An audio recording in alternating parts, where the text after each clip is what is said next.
Hello friends, Radhe Radhe. आप सब लोग कैसे हैं?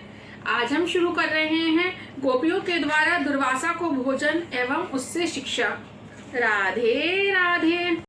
गर्ग संहिता में एक कथा है। एक बार श्रावण मास में रास के समय भगवान श्री कृष्ण बड़े विलंब से आए तो गोपियों ने उनसे कारण पूछा। कृष्ण ने कहा, मेरे गुरु मुनि दुर्वासा आए हैं, मैं उनके दर्शनार्थ गया था। गोपियों को आश्चर्य हुआ, आपके गुरु? तो कृष्ण ने कहा, हाँ, दुर्वासा मुनि मेरे ब्रह्म विद्या के गुरु हैं। गोपियों ने सोचा, भगवान के गुरु कितने महान होंगे, हम उन्हें भोजन कराएंगी।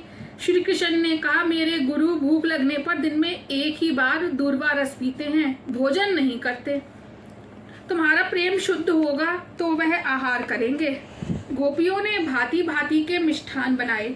सोचने लगी, अब दुर्वासा को बुला लाएं। मुनि का आश्रम तो यमुना के सामने के किनारे पर था। बाढ़ आई हुई थी, करे तो क्या करे। उन्होंने श्री कृष्ण से पूछा तो उन्होंने कहा, यमुना जी से कहना, यदि श्री कृष्ण बाल ब्रह्मचारी और बाल उपवासी हों तो हमें मार्ग दीजिए। गोपियां तो जानती थी कि कृष्ण दूसरों को परमानंद देने के लिए ही क्रीड़ा करते हैं। गोपियां अधिकारी थी, यमुना जी ने मार्ग दिया। गोपियां आश्रम में आई और दुर्वासा से भोजन करने का आग्रह किया। दुर्वासा ने कहा, वैसे तो खाने की कोई इच्छा नहीं है, फिर भी तुम्हारी इच्छा है तो मेरे मुंह में ग्रास रखती जाओ। गोपियों ने जो कुछ खिलाया वह सब कुछ उनके पेट में चला गया। गोपियों ने सोचा कि ऋषि की संतान होगी ही नहीं, सो खाते समय याद ना आई।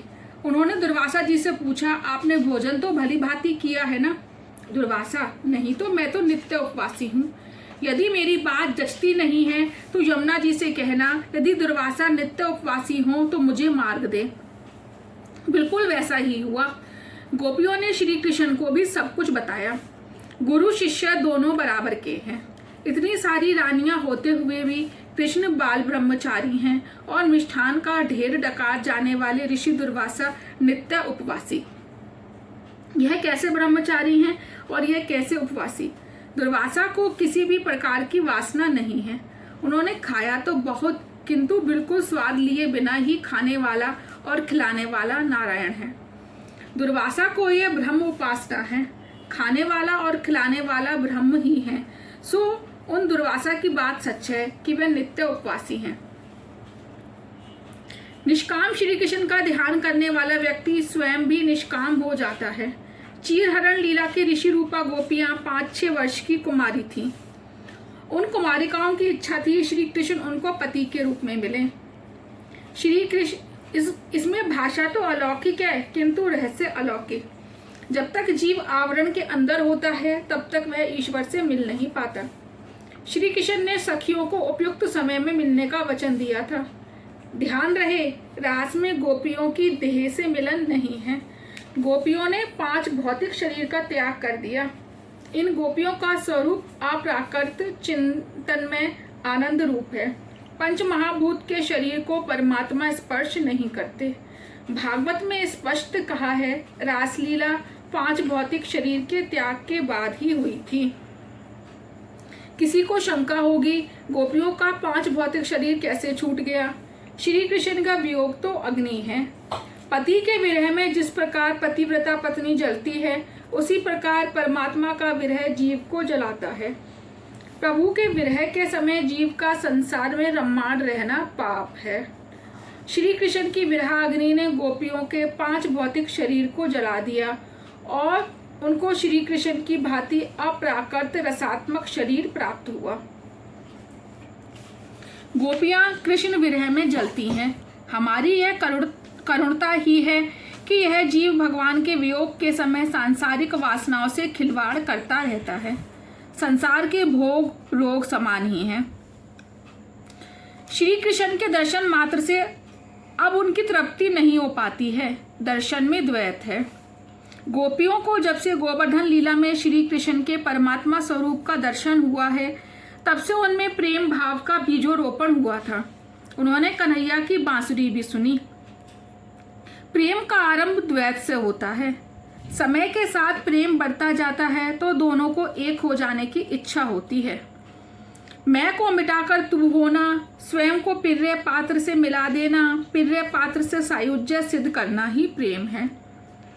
कई बार गोपियों को उनकी सास बाहर नहीं निकलने देती थी।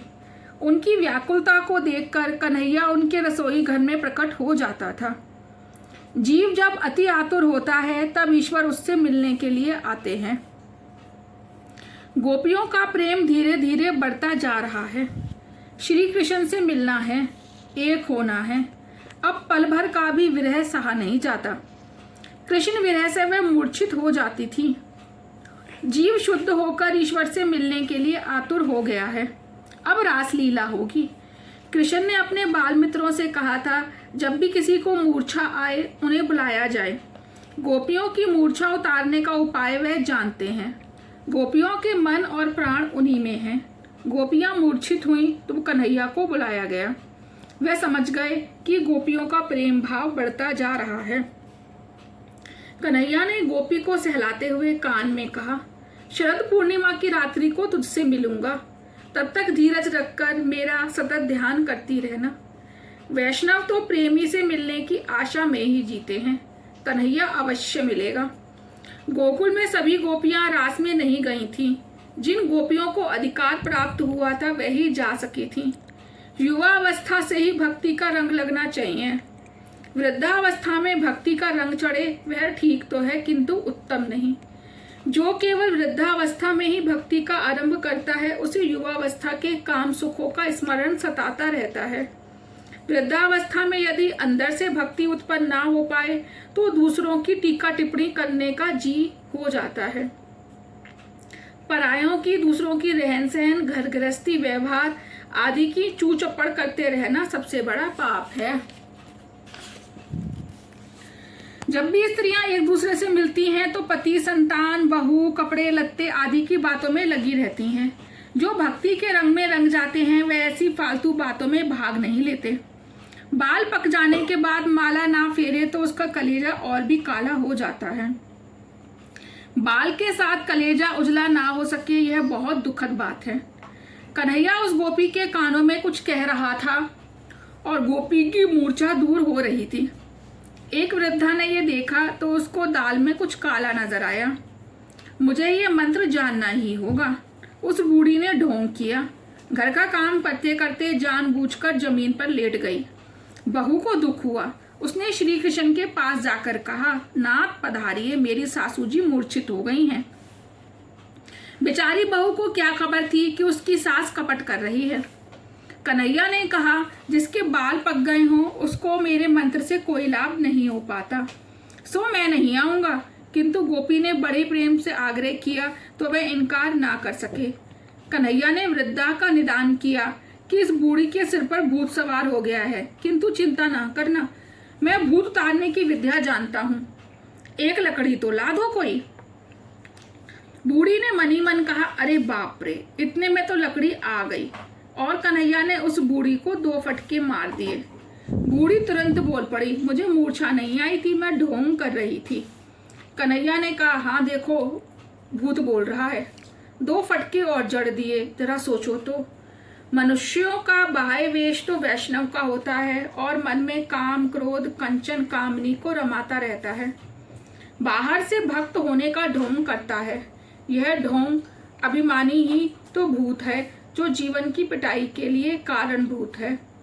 ऐसे तो बहुतेरे लोग हैं जिनकी आकृति तो बड़ी आकर्षक, सुंदर, लुभावनी होती है, किंतु कृति भयंकर, घृणाजनक। उस बुढ़िया की भांति कभी ढोंग ना करना। दंभ ढोंग ही भूत है। भक्ति औरों को दिखाने के लिए नहीं, प्रभु को प्रसन्न करने के लिए करनी है। कई लोग ज्ञान और भक्ति का जितना ढोंग करते हैं उतने ही वे अंदर से खोखले होते हैं। श्री कृष्ण तो अंतर्यामी हैं। राधे राधे। आज का यहीं पूरा हुआ। कल हम शुरू करेंगे रासलीला का प्रारंभ और श्री कृष्ण की काम विजय। धन्यवाद। राधे राधे।